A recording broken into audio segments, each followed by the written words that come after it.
శ్రీ మంచి శ్రీనివాసరావు గారు, చంద్రశ్రీని గారు, మా యొక్క కళాపీఠానికి పెద్దలైనటువంటి శ్రీ ఉప్పు ప్రకాష్ గారి దంపతులు వేదికను అలంకరించాల్సిందిగా కోరుతున్నాను. అమ్మ కూడా రావాలని. మన అదృష్టం ఈరోజు సుశీలమ్మ గారిది ఇది చరిత్రలో పునర్లిఖితం అయి ఉంటుంది. ఎందుకంటే ఎప్పుడో చరిత్రలో ఫస్ట్ పేజీలో సుశీలమ్మ గారు ఉన్నారు విజయనగరం చరిత్రలో.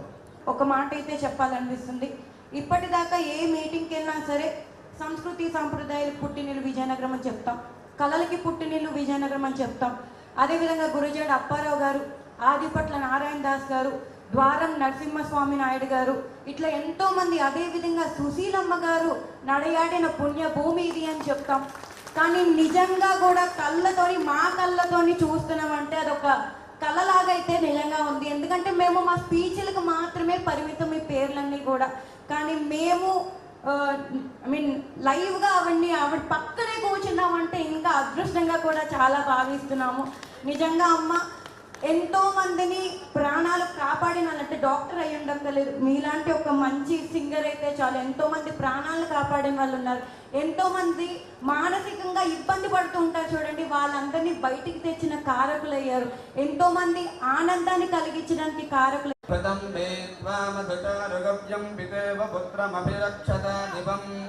శ్రీ శ్రీనివాస కులదైవతన్నః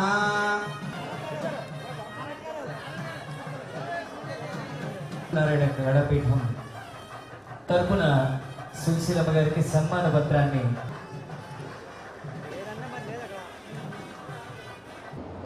ఆ భగవంతుడు ప్రార్థించారేమో, ఆ దేవుడే నన్ను ఒక ఘంటసాల గారిని, ఒక సుశీల గారిని ఇక్కడ సృష్టించి మమ్మల్ని ఇద్దరిని సినిమాలో కానీ పంపించి అక్కడ మర్చిపోలేనటువంటి ఖ్యాతి విజయనగరానికి తెప్పించారు. ఆ దేవుడే. విజయనగరం సాధారణ విజయ నగరం అది. ఇక్కడ ఉన్నవాళ్ళందరూ కూడా చాలా బాగా పాడారు. సాలూరు గారు, సాలూరు నుంచి ఘంటసాల గారు సరే చిన్నప్పుడు నన్ను చూశారట. అలాంటి దాన్ని అక్కడికి వెళ్ళి ఆయనతో సరిగ్గా పాటలు పాడాను. కానీ ఇదంతా దేవుడు చేసిన మాయ. దేవుడు ఎవరికైనా ఒకటి ఇచ్చేదంటే అది చిరస్థాయిగా ఉండిపోయేటట్టు. మరి త్యాగరాజంతులు అయినప్పుడు అది ఇంకా ఎప్పుడు ఆ కాలం వాళ్ళంతా క్లాసికల్ తిట్టలు, వాళ్ళందరూ ఆశీస్సులు పొందాను నేను. ఇవన్నీ ఎంత ఆశీస్సులు పొందినా పైనుంచి ఆ దేవుడు ఫుల్ ఆశీర్వాదం ఇవ్వాలి. అదే నాకు జరిగింది.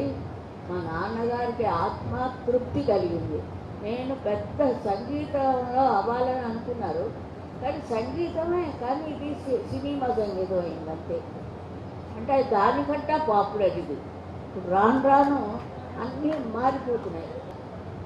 ఆయన ఎక్కువ చేత గాయత్రి మంత్రం పాడించి దాని అర్థాలు కూడా చెప్పమని చాలా పట్టుపట్టి, ఇది ఒక భగవద్గీతలాగా పాపులర్ అవుతుంది అని చెప్పి వాళ్ళ నాన్నగారు దాంతో పాడించారు.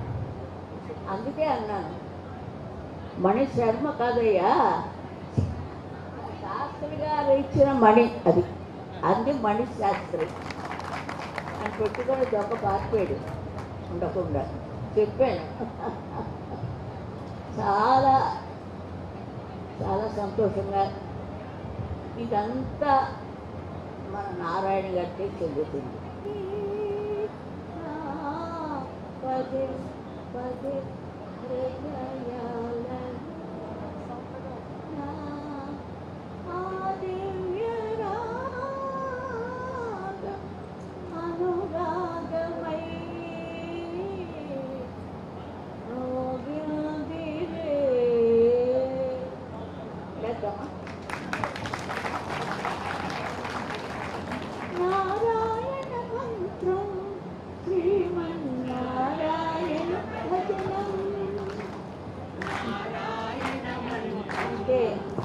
ఇక్కడ బదులు చేసుకోవడం.